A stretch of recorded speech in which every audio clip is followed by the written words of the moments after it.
الكريم أما بعد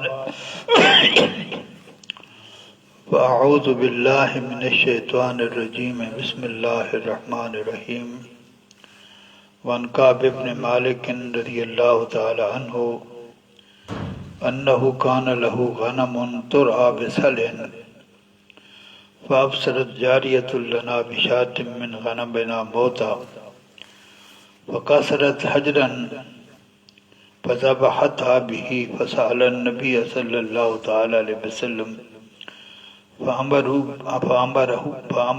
بأكلها. رواه البخاري. إن الله وملائكته يصلون على النبي يا أيها الذين آمنوا صلوا عليه وسلموا تسليما. الصلاة والسلام عليك يا سيدي يا رسول الله وعلى آلك وأصحابك يا حبيب الله. الصلاة والسلام عليك يا سيدي يا رسول الله وعلى آلك وأصحابك يا حبيب الله.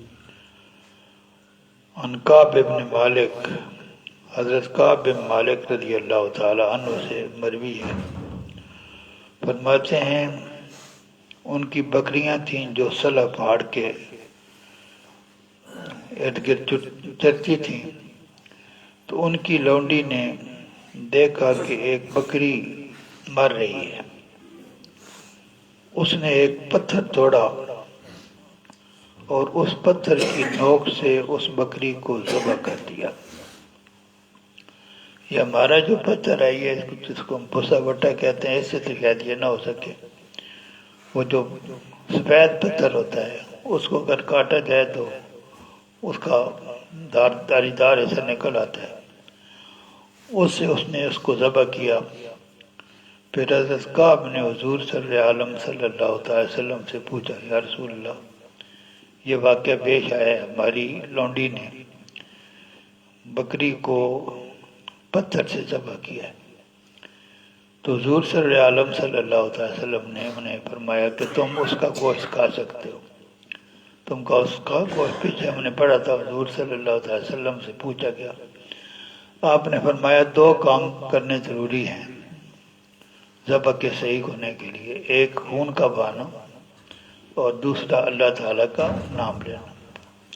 کسی دھاری دار چیز کے ساتھ اگر آپ اس کو جو ہے وہ خون بہا دیتے ہیں تو اس سے اس جانور جو ہے وہ ذبح ہو جاتا ہے۔ اس کی جگہ مقرر ہے کہ فلاں جگہ سے رگیں کاٹنی ہوتی ہیں تو وہ جانور حلال ہو جاتے ہیں۔ اس حدیث پاک کو امام بخاری نے روایت کیا۔ وعن شداد بن اوس رضی اللہ تعالی عنہ رسول اللہ صلی اللہ تعالی وسلم قال ان اللہ تبارک و تعالی كتب الاحسان على كل شيء فاذا قتلتم فاحسنوا القتلة واذا ذبحتم فاحسنوا الذبح وليحد احدكم شفرته وَلْيُرِخْ ذَبِيحَتَهُ۔ رواہ مسلم۔ حضرت شداد بن اوس رضی اللہ تعالی عنہ سے مروی ہے، حضور صلی اللہ علیہ وسلم نے ارشاد فرمایا، اللہ تبارک و تعالی نے ہر چیز پر احسان کو فرض کیا ہے۔ کسی کے ساتھ اچھا سلوک کرنا جو ہے وہ احسان ہے، تو ہر چیز پر فرض کیا ہے کہ وہ احسان کرے۔ اس لیے اگر تم کسی دشمن کو قتل کرو، مسلمان جو ہیں وہ ایک مجاہد امت ہیں، جو غیر مسلم ہیں، ان کے ساتھ ان کے تنازعات بھی چلتے رہتے ہیں، لڑائیاں بھی ہوتی رہتی ہیں، جہاد بھی کرتے رہتے ہیں۔ تو اگر کوئی دشمن ہے، وہ اللہ کا بھی دشمن ہے، اللہ تعالیٰ کے رسول کا بھی دشمن ہے، دین کا بھی دشمن ہے، مسلمانوں کا بھی دشمن ہے، اس کو بھی اگر آپ کو کبھی قتل کرنا پڑتا ہے تو اچھے طریقے سے قتل کرو۔ احسن القتلہ، دشمن کو قتل کرتے ہوئے بھی، کیونکہ تم نے تو اس سے جان چھڑانی ہے نا، تو اس میں ایک انسانیت بھی ہے جس کو اللہ تبارک و تعالیٰ نے وقار عطا کی ہے۔ مطلب یہ ہے کہ انسان کو قتل کرو تو اس طریقے سے نہ قتل کرو کہ انسانیت کی تذلیل ہو. جب انسان جو زیادہ اب یہ زیادہ مہذب ہو گیا ہے تو اس قسم کے احکام اس کو کچھ نظر نہیں آتے. تو حضور صلی اللہ علیہ وسلم نے فرمایا تمہارا دشمنوں سے مقابلہ ہوگا وہ جو تمہاری بھی دشمن ہے تمہارے رب کی بھی دشمن ہے، لیکن ان کو قتل کرتے ہوئے بھی یہ طریقہ اختیار کرو کہ انسانیت کی تذلیل نہ ہو. حضور صلی اللہ علیہ وسلم نے مسلح کرنے سے سختی سے منع کی. یعنی جب آپ کسی کو انسان کو قتل کرتے ہیں اور قتل کرنے کے بعد آپ اس کے کان کاٹنا شروع کر دیتے ہیں، ناک کاٹنا شروع کر دیتے ہیں، یہ مسئلہ ہے، یہ سختی سے حضور صلی اللہ علیہ وسلم نے منع فرمایا. تو قتل کرو تو قتل میں بھی احسان کرو، اور جب کسی جانور کو ذبح کرو تو ذبح کرتے ہوئے بھی اچھا طریقہ اختیار کرو، احسان کے ساتھ تم بھی اس کو ذبح کرو. اور تمہیں چاہیے کہ ذبح کرنے کے سے پہلے جس چھری کے ساتھ تم نے ذبح کرنا ہے اس کو اچھے طریقے سے تیز کر لو، اچھے طریقے سے تیز کرو، اور جانور کو جو ہے وہ راحت مہیا کرو. اس کا یہ معنی ہے کہ جب آپ جانور کو ذبح کرنا چاہتے ہیں تو اس سے پہلے اس کے ساتھ کوئی ایسی حرکت کرو جس سے مانوس ہو، اور جب ذبح کر چکو تو فوراً اس کی کھال نہ اتارنا شروع کر دو، اس کو آرام سے جانا سانس نکلنے دو، اور اس کے بعد اس کی کھال وغیرہ اتارنا شروع کر دو. اس حدیث پاک کو امام مسلم نے روایت فرمایا. وعن ابن عمر رضی اللہ تعالی عنہ قال سمعت رسول اللہ صلی اللہ تعالی علیہ وسلم ینہا ان تصبر بہیمۃ او غیرها للقتل متفق علیہ. حضرت ابن عمر رضی اللہ تعالی عنہ سے مروی ہے، فرماتے ہیں میں نے حضور صلی اللہ تعالی علیہ وسلم کو یہ فرماتے سنا کہ حضور صلی اللہ تعالی وسلم نے فرمایا اگر تم کسی جانور کو قتل کرنا چاہتے ہو تو تمہارے لیے یہ جائز نہیں ہے کہ قتل کرنے سے پہلے اس کو پکڑو، اس کو اذیت دو، پکڑ کے اس کو اذیت دو، مارنا ہے سیدھا مار دو. یہاں ہمارے یہاں رواج ہوتا ہے کوئی جانور پکڑ کے لے آتے ہیں، پھر پورا علاقہ تماشے دیکھتا ہے، پھر اس پہ کتے بھی چھوڑتے ہیں. وہ بھی ایسی چیز ہے جس کے اندر جان ہے، اور جو جاندار ہے اس کو اذیت پہنچانا اب وہ آپ کے لیے تکلیف دہ ہے.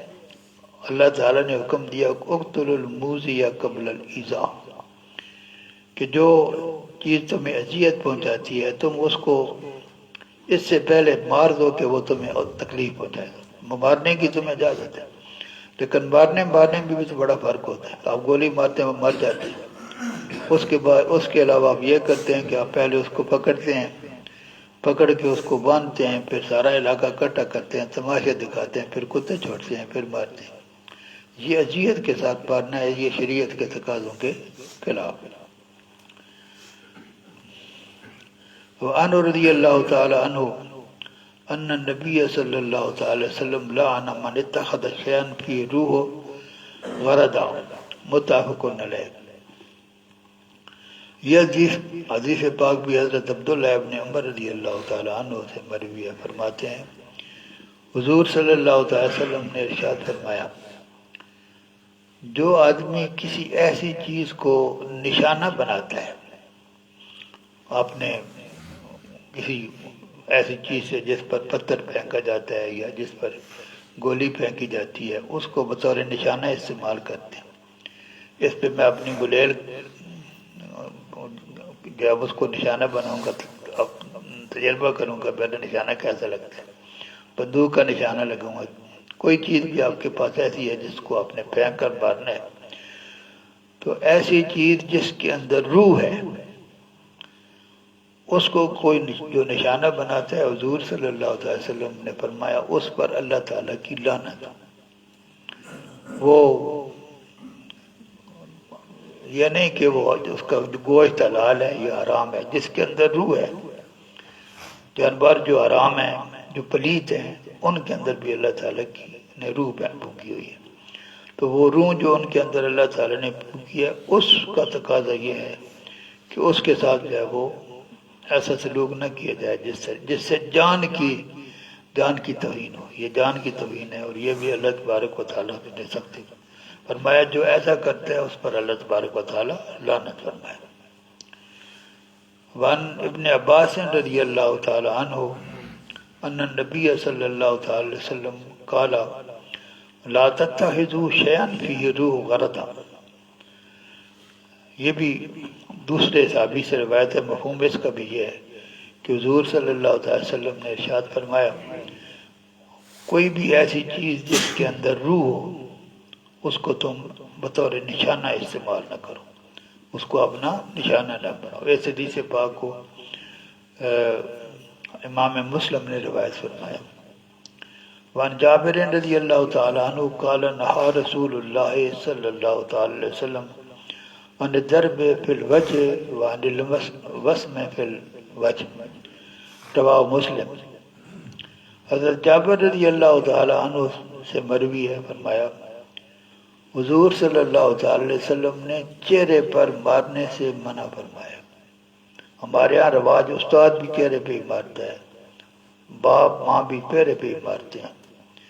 حضور صلی اللہ تعالی وسلم نے اگر آپ نے اپنے شاگرد کو، بچے کو یا کسی دوسرے کو سزا دینی ہے تو جسم بہت سارا پڑا ہے نا، تو اس کے چہرے کو اللہ تبارک و تعالی نے عزت عطا فرمائی. تو حضور صلی اللہ علیہ وسلم نے چہرے پر مارنے سے سختی سے منع فرمایا. چہرے پر مارنے سے بھی منع فرمایا، اور چہرے پر داغ لگانا، داغ وہ ایک جو ہے وہ لوہا گرم کر کے ایک داغ کا یہ ایک جو ہے نا وہ اس کو بطور علاج بھی استعمال ہوتی ہے، اس کو وسم کہتے ہیں داغ لگانے کو. چہرے پر داغ لگانے سے بھی حضور صلی اللہ علیہ وسلم نے منع فرمایا، چہرے پر مارنے سے بھی منع فرمایا. اس کو حدیث پاک کو امام مسلم نے روایت فرمایا. وآخر دعوانا ان الحمدللہ رب العالمین.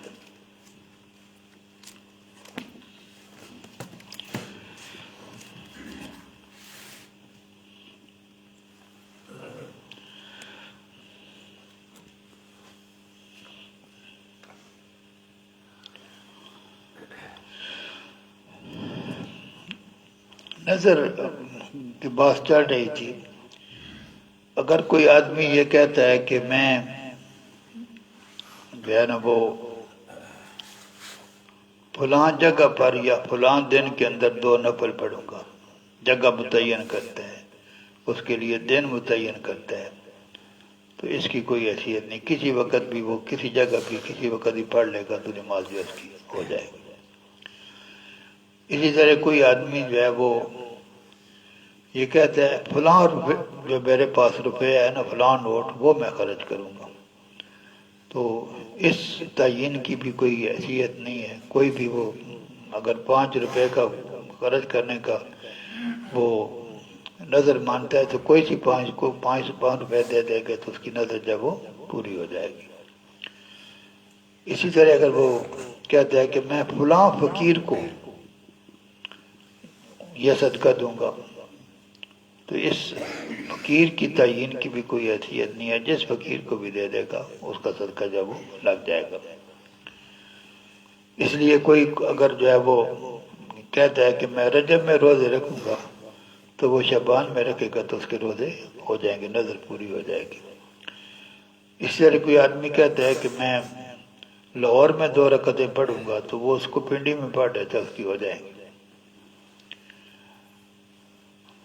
کوئی آدمی کہتا ہے میں یہ آپ سے کہا کہ یہ میرے پاس جو روپے ہے میں یہ خرچ کروں گا، تو اس کے علاوہ کوئی اور روپے بھی خرچ کرے گا تو اس کی نظر پوری ہو جائے گی. کوئی کہتا ہے میں فلاں زید جو غلام غریب آدمی ہے اس کو دوں گا، تو کسی کو بھی دے دے گا اس کی نظر پوری ہو جائے گی. جو کسی آدمی نے اگر کہا میرا یہ کام ہو گیا تو میں یہ کام کروں، میرا یہ کام ہو گیا تو میں 10 نفل پڑھوں گا، میرا یہ کام ہو گیا تو میں 2 روزے رکھوں گا، ابھی کام نہیں ہوا اس نے اس سے پہلے وہ کام کر دیا، اس کی کوئی حیثیت نہیں ہوگی. جب جس چیز کے ساتھ اس نے اپنی نظر کو معلق کیا ہے، شرط لگائی ہے، وہ شرط پوری ہوگی تو اس کے بعد جو ہے وہ نظر پوری کرے گا تو ہوگی، پہلے کرے گا تو وہ نہیں ہوگی۔ آگے تک اعتکاف کا بیان ہے۔ اعتکاف کا معنی کیا ہے؟ ایسی نماز، ایسی مسجد جس کے اندر 5 وقت کی نماز جو ہے وہ باقاعدگی سے ہوتی ہے، ایسی مسجد جس میں 5 وقت کی نماز باقاعدگی سے ہوتی ہے، اس کے اندر ٹھہرنے کے ارادے کو جو ہے وہ اس کو اعتکاف کہتے ہیں۔ اس کا نام اس کا جو ہے وہ اعتکاف، یعنی اعتکاف ایسی مسجد میں ہو سکتا ہے۔ ہمارے یہاں بے شمار مساجد ایسی ہیں جہاں 5 وقت کی نماز کا باقاعدہ سسٹم نہیں ہے، لیکن وہاں اعتکاف ہوتا ہے۔ تو شریعت کے تقاضوں کے آپ کوئی نیکی کرتے ہیں، کوئی آپ کو منع تو نہیں کر سکتا، کیونکہ کام جو آپ کر رہے ہیں وہ نیکی کا کام ہے اور اس پہ اجر جو ہے وہ اللہ تعالیٰ نے دینا ہے۔ کوئی ایسی جگہ اعتکاف بیٹھا ہے کہ وہاں 5 وقت کی نماز نہیں ہوتی، تو جو آدمی اس کو منع کرے گا وہ کہے گا تو نے مجھے ثواب دینا ہے یا اللہ تعالیٰ نے دینا ہے۔ منع تو اس کو کوئی نہیں کرتا، لیکن اس کا جو اس کی عبادت ہے وہ فقہاء نے جو شرط رکھی ہے اس کے خلاف ہے۔ اللہ تعالیٰ کا معاملہ اور ہے، اللہ تعالیٰ قبول کر لیتا، لیکن جو آدمی اعتکاف بیٹھ رہا ہے اس کے لیے دن میں 5 وقت باجماعت نماز ادا کرنے کا حکم ہے، یہ سنت مؤکدہ ہے۔ اگر ایسی مسجد میں بیٹھے گا جہاں 5 وقت کی نماز باجماعت نہیں ہوتی تو وہ تو کئی نماز جو ہے اس میں شریعت کا حکم پورا نہیں کرے گا۔ اس لیے شریعت کا حکم یہ ہے کہ ایسی مسجد میں جس میں 5 وقت کی جماعت جو ہے وہ باقاعدہ ہوتی ہے، اس کے اندر ٹھہرنے کا ارادہ جو ہے اس کو اعتکاف کرتے ہیں۔ اور عورت اگر اعتکاف کرنا چاہتی ہے تو وہ مسجد البیت، یہ اصطلاح ہے مسجد البیت، تمام مسلمانوں کو اپنے گھروں میں ایک جگہ مخصوص کر لینی چاہیے جہاں عورتیں، خاص کر عورتیں، جہاں وہ نماز پڑھیں گی۔ ہم ویسے تو اللہ تبارک و تعالیٰ نے حضور صلی اللہ علیہ وسلم کی امت کے لیے تمام مسجد کو، تمام زمین کو مسجد بنا دیا، جہاں بھی آپ نماز پڑھیں نماز پڑھ سکتے ہیں۔ نماز آپ نے پڑھنی ہے، کوئی شرط اس کے لیے نہیں ہے، لیکن اگر آپ نے اعتکاف بیٹھنا ہے اس کے لیے مسجد البیت شرط ہے۔ تو گھر میں خواتین ہوتی ہیں، کسی کی خواہش ہو سکتی ہے کسی سال اعتکاف کرنے کے لیے، تو ہر گھر میں چھوٹی سی جگہ ایسی ہونی چاہیے جہاں جس کو مسجد البیت کہا جائے۔ گھر کے افراد جو ہیں، حضور صلی اللہ تعالی وسلم نے نوافل کو اپنے گھروں میں ادا کرنے کی حوصلہ افزائی فرمائی کہ نوافل جو ہے وہ گھروں میں ادا کرو۔ ایک حدیث پاک ہے کہ لا تتخذوا بیوتکم قبورا، اپنے گھروں کو قبریں نہ بناؤ۔ مطلب یہ ہے کہ وہاں بھی کچھ وہاں پڑھا کرو، مسجد میں فرائض واجبات مسجد میں پڑھو، نوافل کو گھروں میں پڑھو۔ تو ہر مسلمان گھر میں ایک جگہ ایسی متعین ہونی چاہیے جس کو آپ مسجد البیت کہیں، اس کا احترام بھی ایسے ہی کریں جیسے مسجد کا احترام کرتے ہیں، اور اہتمام کریں کہ وہاں صرف مسجد ہی ہو، نماز پڑھی جائے اور کوئی کام جو ہے وہ نہ ہو۔ وآخر دعوانا ان الحمد للہ رب العالمین۔